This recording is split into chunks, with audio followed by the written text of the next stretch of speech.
A long time ago, in the year 2020, I, like many others, suddenly found myself presented with a lot more free time. However, I, unlike many others, spent this time being productive by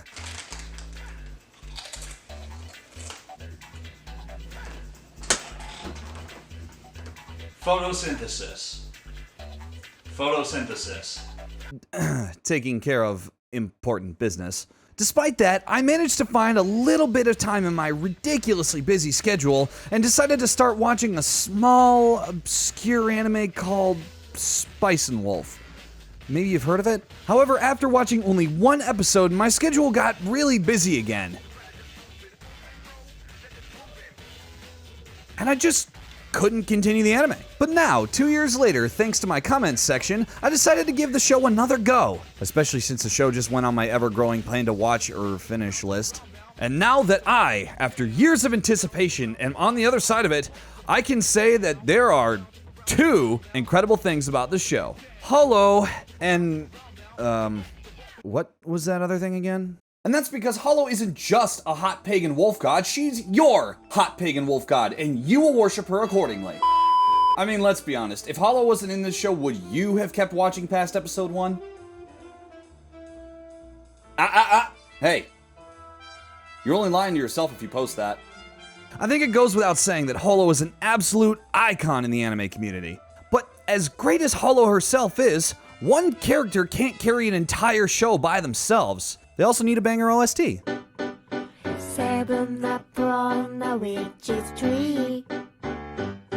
And honestly, much of the fun of watching Hollow develop comes from her relationship that forms with Lawrence, who is the actual main character of the show, by the way. Not everything revolves around cute anime girls, you filthy fuck. Spice and Wolf takes an interesting direction for romance anime, especially compared to the other anime that came out around the same era. Most romance anime out around that time always had the same copy-paste dynamics, which usually consists of the main girl arbitrarily falling for a brick of lead. But in Spice and Wolf, you actually get to see the relationship develop in a decently realistic way. I mean, when they first meet, Lawrence actually tries to just leave Hollow on the side of the road because he just found her sleeping in his cart. Okay, look, I said decently realistic. For every good time the two have, laughing and teasing each other, there's an equally bad moment that tests their resolve as partners. That's because Hollow and Lawrence are both imperfect characters, and ones that have similar personality traits.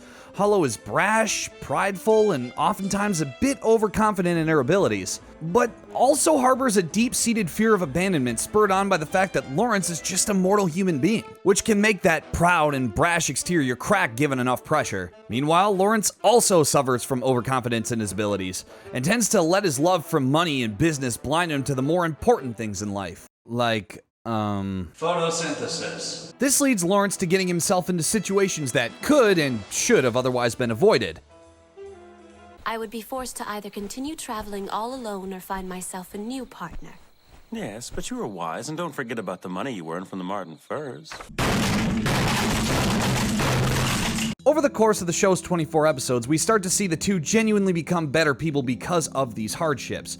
During the beginning of the show, both Hollow and Lawrence are pretty self-centered. While both of them do start with a level of fondness for each other, Hollow's main goal is to return to the north, and while Lawrence is happy to let her come with him, he is a bit stern and stingy with her originally, going as far as to have Hollow rack up debt with him over basic necessities like food or clothes, while she rides in the back of a wooden cart.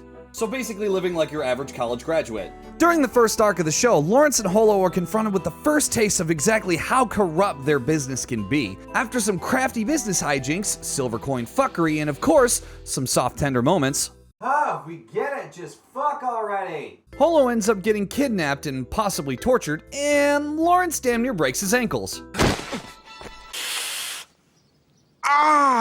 Eventually, though, Lawrence uses his connections and calls in a few favors to rescue Hollow, and I'll leave that there for spoiler reasons. Suffice it to say, some colleagues he was really close with decided to sell him out for a quick buck and then threatened to give Hollow, who we all know is a pagan god, to the church. And I think we all know how well that would go.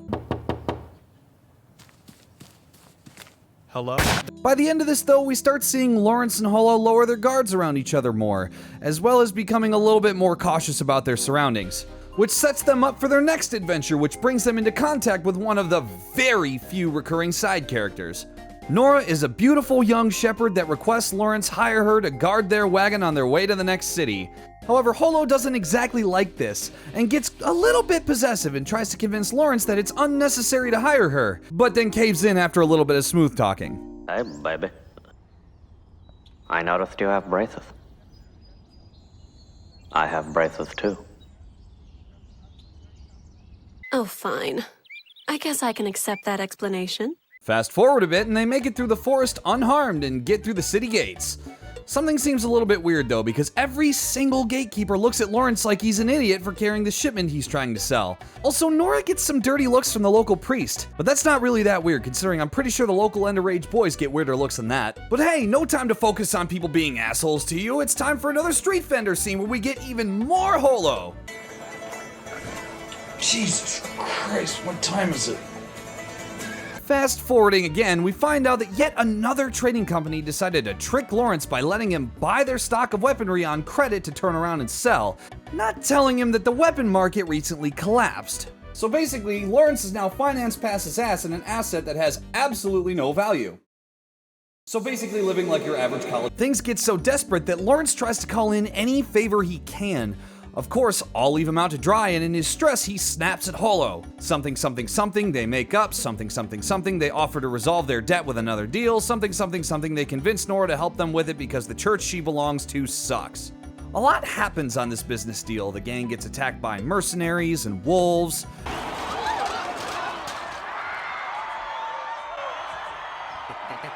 That's a big chicken. Gets stuck out in the rain, has to deal with making a sheep swallow gold, and then Lawrence gets betrayed again. Who knew?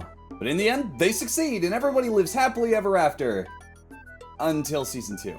Where we start with Lawrence and Holo acting more and more like a couple with all the bickering and teasing that comes with it. We come upon this mysterious figure in a black cloak selling fish. Oh hey! It's every harem protagonist ever! This is Fermi Amarty. Probably the most engaging antagonist the series has to offer, surprisingly. And because of him, I think of the 4 arcs this show has, this one is by far the most engaging. And it also subsequently sees probably the most drastic change in a character's personality going forward. It's an arc that I've decided to name Rent a Girlfriend. Okay, so this arc is actually pretty long, so I'm gonna try to keep things as short as humanly possible. So to start off with, Amarty falls in love with Holo after seeing her out of her cloak for the first time. After that, Holo and Lawrence have a bit of a disagreement when Lawrence suggests that Holo could travel on her own after they get close enough to her home. Next, we find out that people in this city are obsessed with a metal called pyrite for reasons I can't remember. Then Amarty hears about some fake debt that Lawrence has over Holo's head. Listening to this, he decides to challenge Lawrence and make a contract telling him that he would pay Holo's debt and then propose to her, like the absolute beta that he is. Lawrence, thinking he'll clean house with this fool either way because, you know, Holo loves him, decides to accept the challenge. Lawrence's confidence continues for a while until he and Holo get into a pretty big fight over classified information. TLDR, they get into a fight and now Lawrence isn't sure whether or not Holo would stay with him if he lost. So begins yet another mad dash to try to secure Holo into the future, realizing that Holo is worth more to him than any money or business, joining the Legion of Weebs on Reddit. For the first time, now we get to have a villain who is actively in Lawrence's face and mind all the time, making Amarty the most compelling antagonist to follow, despite his insufferable personality. Like I said before, I won't spoil the rest of the arc, but let's just say that it does keep you guessing and extremely stressed until the very last minute. I'm obviously glossing over quite a few characters and interesting points in this arc, but bear with me. If I explain every little detail, we'll be here for hours. And last but not least, we get to the final arc of the show, which has us meet Sheik from Legend of Zelda, who yet again offers Lawrence another risky business deal. This time with the risk of Holo being sold into slavery if it fails. Everything's fine though, just because Lawrence was given the greatest reassurance of all time. So, you're telling me that if I take this business deal with you right now, then I will either make a big pile of money or my girlfriend gets sold into slavery. Yeah, that's right. And you're also telling me that you've never pulled anything off like this before. Also correct. And you want me to take this business deal with you, who I just met 12 hours ago? Does a bear shit in the Pope's hat? Okay, so what assurances can you give me that this will actually work? Dude, just trust me, bro. I got you. Good enough for me. To be fair to Lawrence, the best part of this arc is seeing how Lawrence actually did change after the previous arc, and has become much more cautious about doing anything that might compromise his life with Holo. And Holo has also become much more receptive toward her life with Lawrence.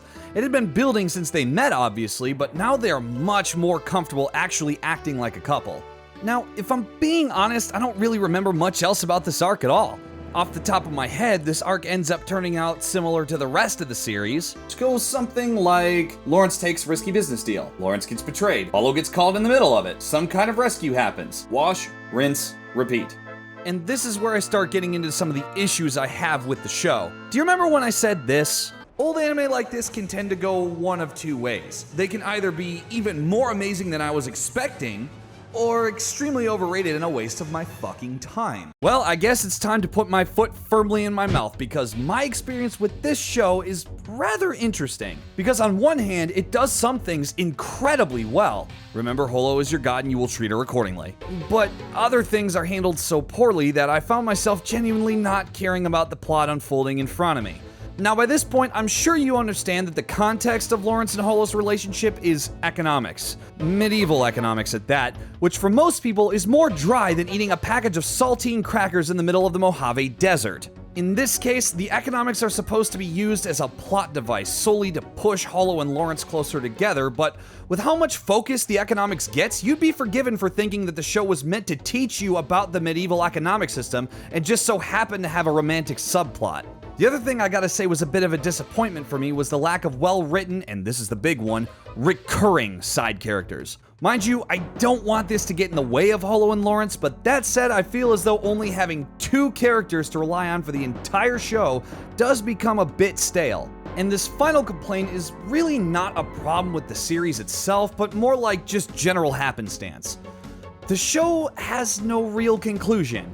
Now, mind you, it doesn't end on a cliffhanger or anything, but the closure you get really doesn't offset the kind of rushed ending. Honestly though, complaints aside, the show is definitely good. It has really good dynamic main characters, engaging relationship building, awesome character design, and great art direction, most of the time. But a few things do hold the show back from becoming one of those really great classics though. But hey, maybe the upcoming season 3 will straighten things out and we can finally get that long-awaited... Oh, for fuck's sake. Hi. Yes, I'm starting this outro the same way I do every outro. You may notice that the camera quality right now is currently a lot worse than it usually is. There is an exact reason for that, and that reason is I'm too lazy to fix the problem. Yes, my Halo light is downstairs right now, and I've been editing this video for 12 hours like usual, and I just didn't feel like going to get it. So you're gonna deal with some worse video quality. Do people even watch these anyway? Anyways, if you are here, thank you guys so much for watching. If you guys didn't know, or missed the update video for whatever reason, I have a Discord now. This is a place where you fucking go and talk about weeb stuff, or literally whatever it is you want. I don't really care. I'm not your boss.